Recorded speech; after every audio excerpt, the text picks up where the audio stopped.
As a quick experiment, I was testing various plants along the edge of the pond here for making cordage with. This is a milkweed plant. This is actually one of the better plants that will make cordage. I tried wild grapevine. Trouble with grapevine is when you go to put it in tight knots, it tends to break, especially at the leaf nodes. And of course the pods in these milkweeds have hypoallergenic seeds,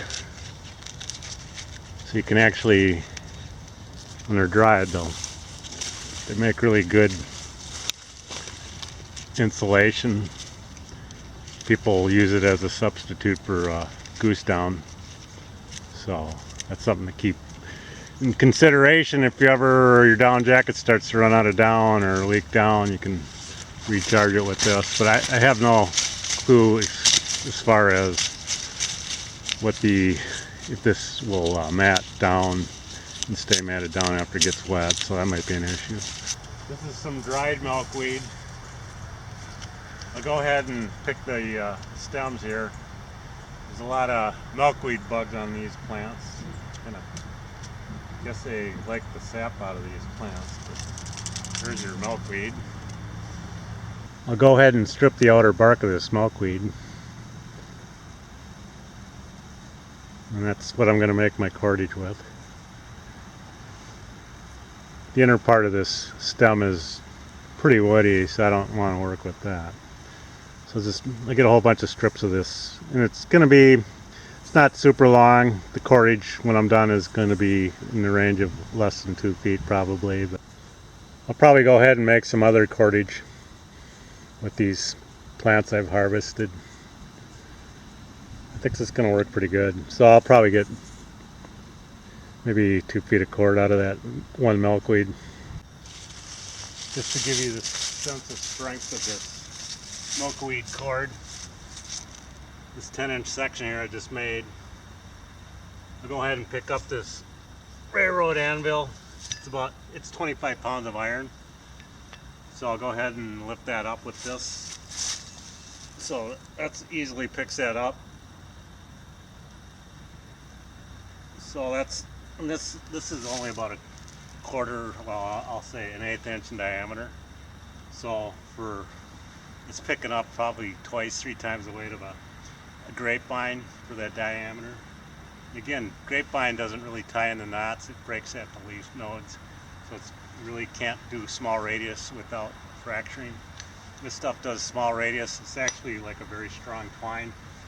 So that's that. Just to show you what happens when you put grapevine in a tight knot.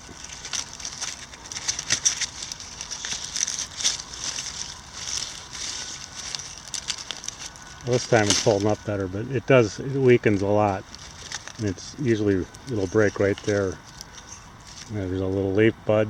So the leaf nodes, I'm calling those. So the next break point would probably be here. I tried to tie that around something in a tight radius. It'll probably be the break point. Of course it is. So that's trouble with grapevines. This is at 12.5 pounds. Go ahead and see how all the grapevine does here. I have a feeling it might just break it this way. We'll see. Yep. So I'll do a quick knot around this stick with my milkweed cord to show you that it is much better for tying knots. It does small radius is much better.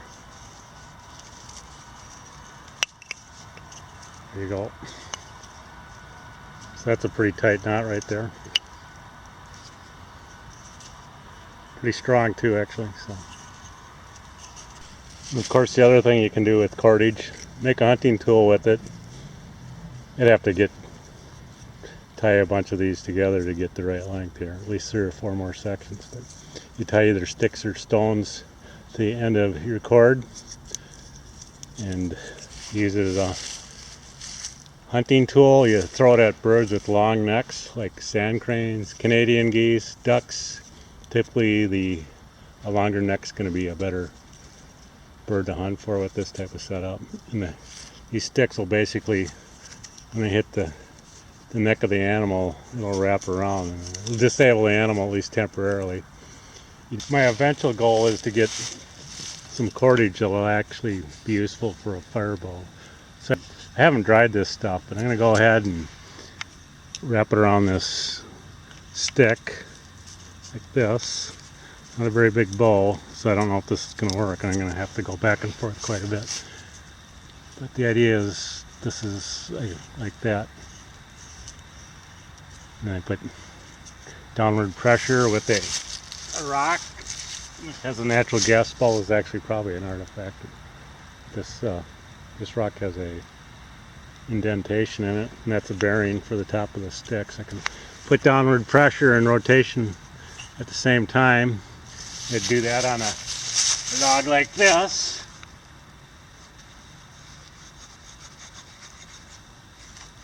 I don't know how well this is going to work. I see my cordage is probably not going to hold up very long. See if I could actually generate heat here down at the tip. The ideal would be to use like an old bootlace, or actually they recommend paracord, which is actually the best material for this. But I wanted to try making something natural as far as cordage for fire starting.